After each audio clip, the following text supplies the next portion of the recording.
Hey guys, this is Mark Yo here again and welcome back to my channel. So today I'm going to do something a bit different, which is a long-term review of this 2018 Flagship Killer, the Oneplus 6. So the reason I bought this Oneplus 6 is because due to the color, this red color limited edition.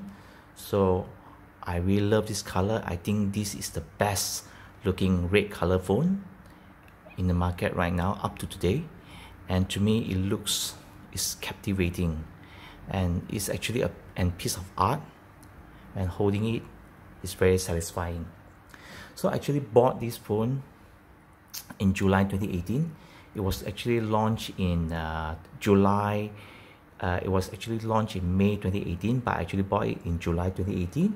So I used this phone until October 2018. Then the Note 9 came out, so I bought the Note 9. So I actually left it there for a few months.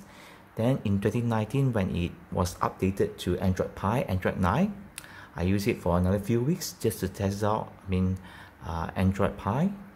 And until last Sunday, 1 week ago, I actually used this phone just to test it out as daily driver. So of course, as you can see here, it's actually updated to the latest Android 10, which is based on Oxygen OS 10.3.5. So for this phone, you can actually get it on Layup Forum for $800 to $900 Ringgit Malaysia, depending on the configuration. It's either 64 gig or the 128 gig. So you can even get the new set on Lazada for the 256 gig model for less than Ringgit Malaysia 1,005. So I think this is a very good deal. So, but is it still worth it to be used in 2020? So let's get started. So I'll be talking about the pros and cons. So one of the pros is that, the first pro is that this is the last OnePlus device with 3.5mm headphone jack. So after this, after OnePlus 6, the 60 onwards, you don't have any headphone jack. So the second one is that this phone is actually a very thin phone at 7.8mm. So it actually curves at the back, so it fits very nicely in the hand. And also because of the weight, the 177 gram weight, it's very nice to hold. You don't feel tired of holding this phone. So it has very awesome build quality, and also the front and back is actually made of glass, but only the front glass is actually made of Corning Gorilla Glass 5. So the next one, it actually has a 6.28 optic AMOLED Full HD 1080p resolution. So this is, apart from Samsung screen, this is one of the best screen out there by OnePlus, which uses the AMOLED screen. So I must stress it again, apart from Samsung, OnePlus actually builds very nice AMOLED screen. And also the notch, it doesn't bother me at all. So, and also you can actually hide it if you don't like. Okay,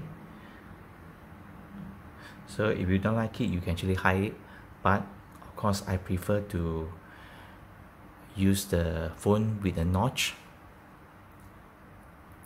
And the next one is that it has a still powerful Snapdragon 845 chipset. So for this variant, it's actually coupled with 8 gig of RAM. So as you can see here, it's running the latest Oxygen OS 10.3.5. So even though this is a 60 Hz refresh rate phone, but it still runs like a beast. It runs very smoothly without any hiccup. It's very smooth phone. So for example, and it can even support 60 frames per second on S-Plot 9 after the latest updates.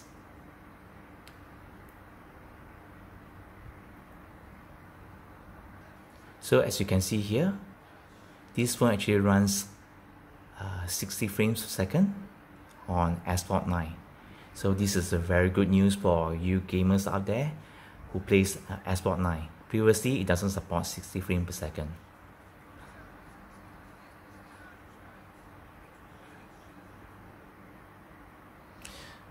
As for you PUBG Mobile gamers out there, so for you guys PUBG Mobile users that out there, it actually supports Smooth Extreme or HDR Ultra. As for Ultra HD, coming soon. So it's a good news for you guys. And this phone actually has a 3300 milliamp hour battery. It's actually quite small by today's standard, but to be honest with you, I managed to get screen on time of 6 hours plus on average with one full day of usage. So this is actually a one full day phone. So Oxygen OS 10.3.5 is very well optimized on this phone. So if I leave the phone for 10 hours with data on the next day, so it will only drop 3 to 4%. So this is actually very impressive. I'm not sure what Oneplus does with this phone, but Oxygen OS 10.3.5 is actually awesome on this phone.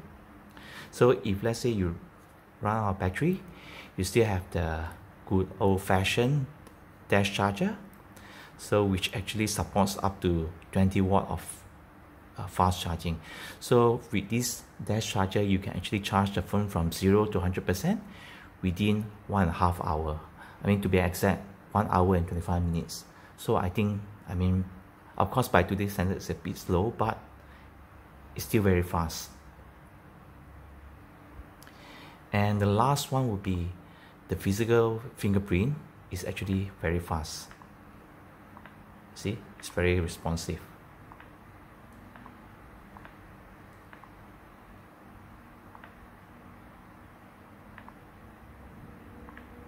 Wow. But the only thing that I wished is that the fingerprint scanner would be a bit slightly above, slightly higher a bit, so that it's easier for, it's more natural for my index finger to actually reach it more naturally. So that's all for the pros. Let's talk about the cons.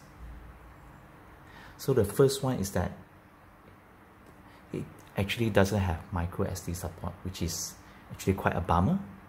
So if let's say you buy 64 gig or 128 gig, so I mean, unless you get the 256 gigabyte version, you are stuck with the original storage. So for this phone, good news for you guys out there is that it will have Android 11 support for the next major software update, but that's it. So this will be the end of the line for this beast, I mean at Android 11. And for the camera, I mean it actually supports night mode, but unfortunately the night mode on this phone is actually pretty weak, I must say, because I'm using Samsung Galaxy S10, S10 Plus, S20 Ultra, and even the Mi 10 is actually better in terms of night photography. So you must have a bit of light coming in, light source, if you want to take good quality night photos. So the next one is that this phone actually has no IP ratings, but it has water repellent coating for some degree of water resistant. And the next one is that this phone actually only has single speaker.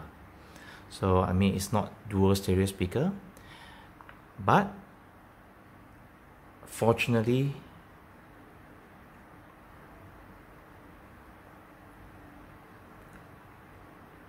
it doesn't get distorted at high volume.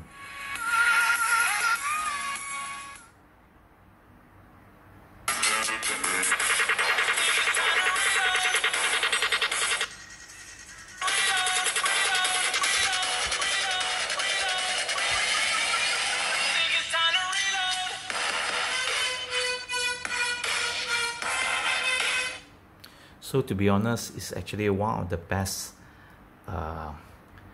single bottom firing speakers phone that I actually use so far. So but unfortunately it's only single speaker. And the last one is that if you play game on this phone, it actually drains the phone actually quite drastically. So if you play, for example, I play iSport 9 for 20 minutes, battery life will drop to 15%. I mean, it will drop 15% for playing games at 20 minutes. So I think Oneplus can do better on optimizing battery life during gaming. So as a conclusion, do you think that it's worth buying in 2020? To me, yes. This is still one of the best phones that I've used in 2018 and also even 2020. So if you can get it at a used set for less than 900 ringgit for 128 gig version, I would recommend you to go for this phone. It's still a value for money. And one thing, gaming on this phone is totally not an issue. You can game again and again. I mean, of course it will generate some heat, but it's quite normal. I mean, if you because you play games, right? So this is the end of my video. So what do you think about this phone, this 2018 Flagship Killer? Let me know in the comment section below.